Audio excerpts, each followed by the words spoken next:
السلام عليكم، مرحبا بكم على قناة إفريدايكو. كنتمنى تكونوا بخير وبصحة جيدة إن شاء الله. المهم بالنسبة للفيديو ديال اليوم عبارة عن بلاطو ديال المملحات، تشكيلة من المملحات كما وعدتكم في الفيديو اللي فات إن شاء الله. غادي نشارك معكم تقريبا شي حوايج، وفي الفيديو القادم ان شاء الله غنشارك معكم حوايج اخرين، لان الفيديو جاني طويل واضطريت انني نقسمه على ثلاثه ديال الاجزاء. الجزء الاول اللي شاركت معكم فيه البسطيله ديال الحوت، وهذا غادي نشارك معكم فيه تقريبا بعض الحوايج من هذا البلاطو ديال المملحات، وان شاء الله في الفيديو الجاي غادي نكمل معكم التكميله ديالو. خليكم مع الفيديو من الاول للاخر.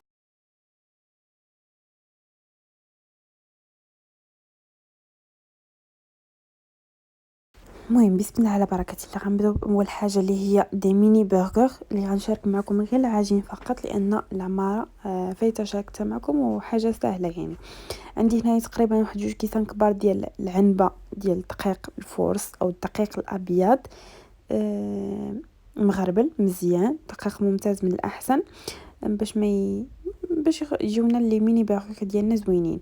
عندي معلقه صغيره ديال السكر سنيده، 2 معالق كبار ديال الحليب المجفف نيدو، ومعلقه كبيره ديال الزبده في حراره المطبخ، معلقه كبيره ديال الخميره الفوريه او الخميره ديال الخبز او الخميره ديال العجينه، كل واحد كيفاش كيقول ليها. عندي معلقه صغيره ديال الملحه،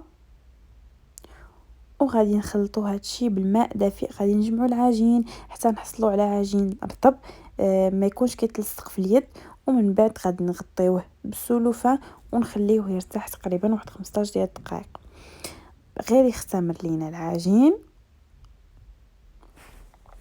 من بعد ما اختمر معنا العجين كناخذوه كنحيدوا ليه داك السلوفان وكنخرجوا منه داك الهواء اللي كاين فيه.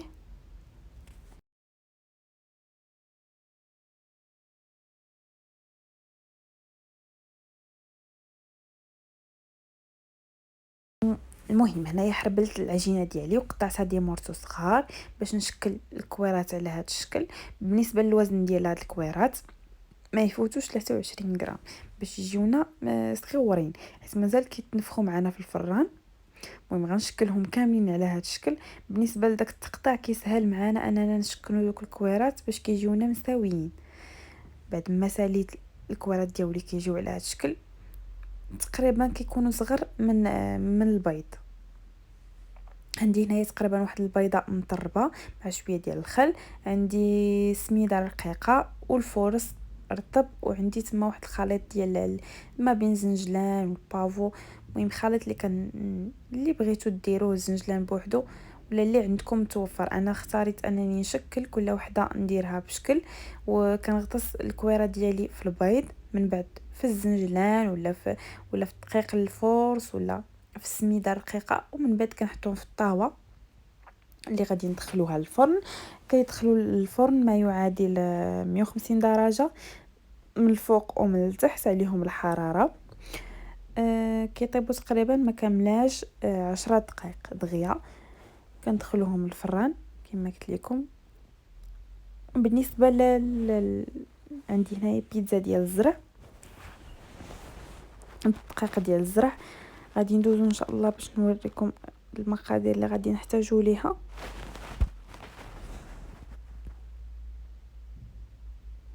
عندي هنايا كاس ونص ديال الدقيق ديال الزرع مخربل محيده منه داك النخاله، وعندي تمايا كاس صغير مملوء ديال الفورس الابيض او الدقيق الابيض، مع تقريبا نص كاس ديال زيت الزيتون، شويه ديال الخميره ديال الخبز.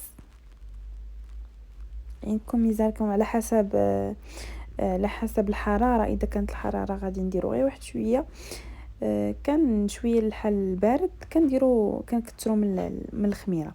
تما درت معلقه صغيره ديال السكر سنيده، 2 معالق كبار ديال الحليب بودره او الحليب مجفف، ومعلقه صغيره ديال الملحه. كنعجنوا العجين ديالنا بالماء دافئ، حتى هي كنعجنها بالماء دافئ. اذا كان الحليب نيدو ما متواجدش عندكم غادي تعجنوه في عوض الماء، غتعجنوه بالحليب يكون حتى هو دافئ.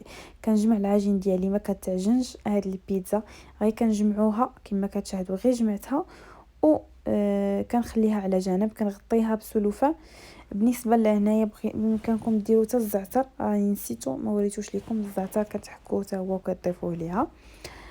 من بعد ما دازت واحد المده تقريبا 15 دقيقه خمرات معايا العجينه، كناخذها كنخرج منها الهواء، كنطلقها في الدقيق الفورس او الدقيق ديال السميده ولا الدقيق ديال الزرع اللي عندكم. كتطلقوا العجين ديالكم، يمكنكم ديروهم كبار، انا فضلتهم نديرهم صغار باش يجيني البلاطو ديالي مشكل، ما تجينيش زعما كبار. بالنسبه للاطار او زلافه ولا اللي بغيتو تقطعوا بها اللي متوفر عندكم، كنقطعهم على الشكل، كنحطهم من بعد في طاوه. بامكانكم تغلظوهم، انا كيعجبوني هادو ديال الزرع كيكونوا رقاق كيجيو بنان من الاحسن. مهم العجين اللي شاط ليا كنحيدها كنجمعها وكنديرها في السلوفان، كنخليوها واحد شويه تطلق، ومن بعد كنعاودو نطلقوها كأن بحال يعني كأي عجين. ما كنرميوهاش، كنطلقوها وكنشكلوها عاوتاني كما بغينا. باش ما كتجمعش معنا العجين، كما قلت لكم راه كنخليوها ترتاح واحد شويه، ما نطلقوهاش ديك الساعات. كنثقب العجينه ديالي او داميني البيتزا ديالي، غادي نخشيهم من بعد في الفران. دابا غادي ندوزو نوجدو دي فولوفون او لي فولوفون ولا كل واحد شنو كيقول لهم. غادي ناخذ هنايا العجينه المورقه فايته، حضرتها معكم، غنخلي لكم ان شاء الله الرابط في صندوق الوصف ديال هاد العجين، ولا بامكانكم تشريوها. كناخذ العجينه ديالي كنطلقها مزيان، وكناخذ واحد جوج. بالنسبه للعجين ديال العجين المورق نفضلوا اننا الا بغيناهم يتنفخوا نخليوهم غلاط. انا ما بغيتش نفخهم عفوا يتنفخوا بزاف. غادي نرقق شويه العجينه. المهم كناخذ الاطار، كناخذ على حسب بغيتو دائري ولا مربع، انا اختاريت ندير مربع. كنحاولوا بالنسبه للعجين نقطعوها. بالنسبه للاطار عندي تما واحد صغر واحد كبير وواحد صغر منه بشويه باش نقطعوا الوسط ديالهم. بالنسبه للعجين كما قلت لكم نحاولوا اننا ما نخليوش المسافه ما بين تقطيعه وتقطيعه باش ما تضيعش لينا بزاف العجينه، لاننا ديك العجينه ملي كتعاود مرهم ما كتجيش بحال كنقول لكم، ما كتجيش بحال اللي غادي نديرو الاولى.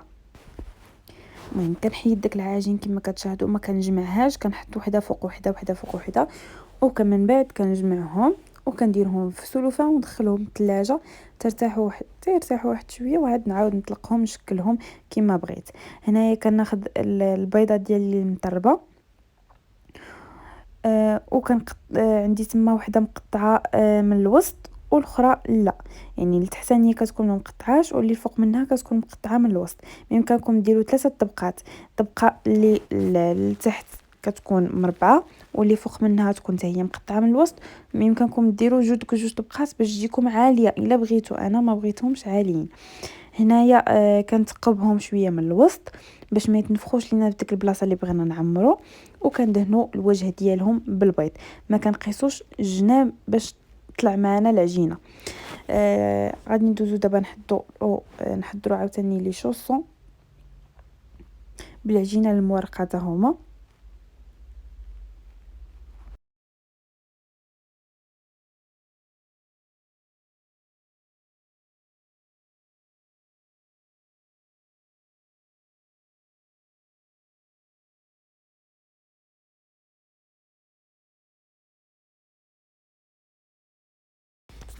عندي هنايا العجينه المورقه كما قلت لكم، راه غنخلي لكم الرابط في صندوق الوصف، ولا بامكانكم تشريوها على حسب اللي متواجد عندكم، ولا توجدوا عجينه ديال شوصون بلا العجينه المورقه الا ما بغيتوش. انا فضلت اني نصايبهم بالعجينه المورقه. كناخذ دقيق الفورس وكنطلق العجين ديالي، ما كنطلقوهش كما قلت لكم بزاف حتى كيبان لينا سطح العمل لا. كنطلقوهم غير شويه، اذا بغيتوهم يكونوا غلاظ ما تطلقوهمش كاع بزاف. هنا كناخذ واحد الاطار دائري وكنقطع دوائر على هذا الشكل.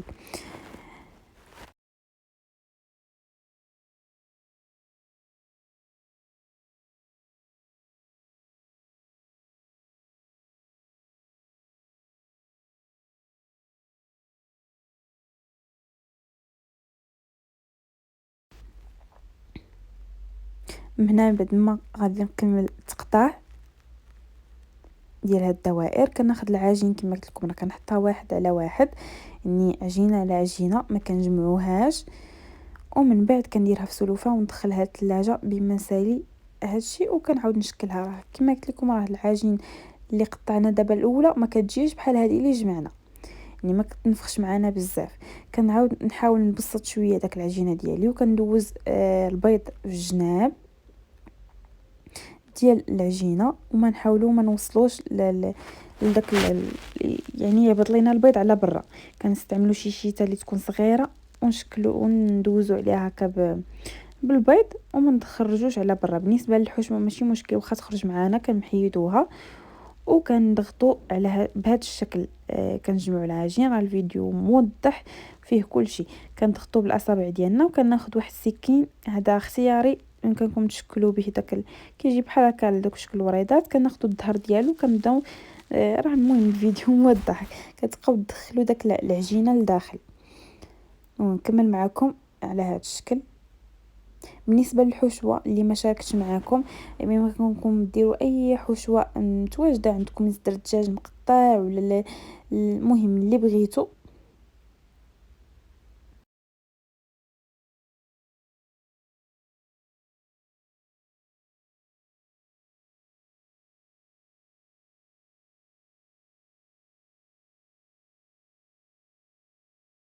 هنايا بعد ما كملت كندهن الوجه ديال لي شوسون ديالي غير من الفوق بالبيض، وكنثقبهم على هذا الشكل باش ما يطرطقوش لينا.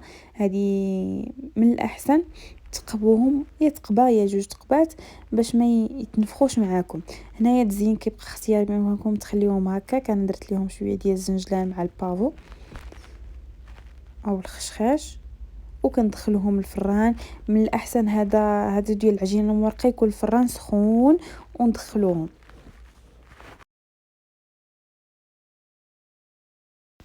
هنايا غادي نحضر معكم تاني لي ميني شاورما. المهم ماشي شاورما على حقها وطريقه، المهم خير يعني كيجيو زوينين ولدات.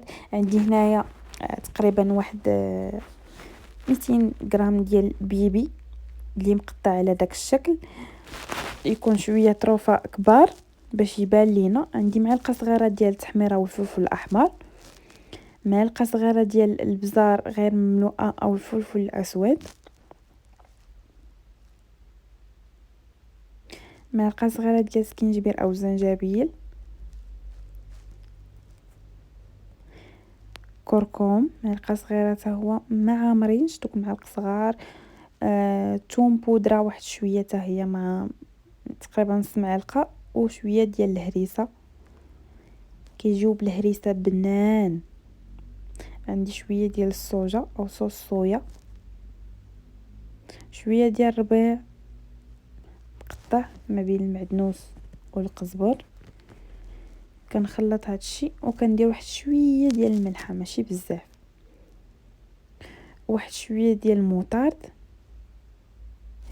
هنايا اذا عندكم ضروري مسوس ديروا 2 معالق. عندكم الكريم فريش ديروا حتى هو واحد شويه، تقريبا واحد نص كاس. هنا درت انا زيت البلديه، وغادي ندير واحد شويه ديال لا كريم فريش.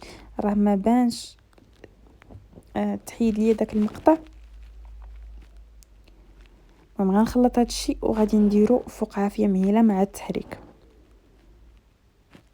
هنايا عندي الخبز ديال الطورطيلا ديال الزرع. انا شريته ما حضرتوش ما درتوش في الدار يعني ما كانش عندي الوقت. كناخذ هنايا اطار وكنقطعهم دوائر على هذا الشكل.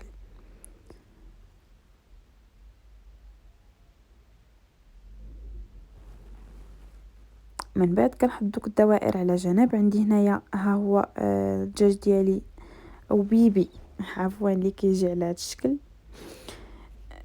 كناخذ داك الدوائر اللي درنا صغار، وكنحط داك الحشوه الوسط، وكندير واحد شويه ديال الفرماج من الفوق. كيبقى الحشوه على حسب الاختيار، بامكانكم تعمروا باي حاجه متواجده عندكم في الدار. ولكن هاد الحشوه راه كتجي لذيذه لواحد الدرجه ما كتصورش، وخصوصا الا كثرتو فيها الحار. المهم كنكمل على هذا الشكل، وان شاء الله التكمله غادي نكملها معكم في الفيديو القادم ان شاء الله. استسمح لان راه الفيديو جاني طويل بزاف،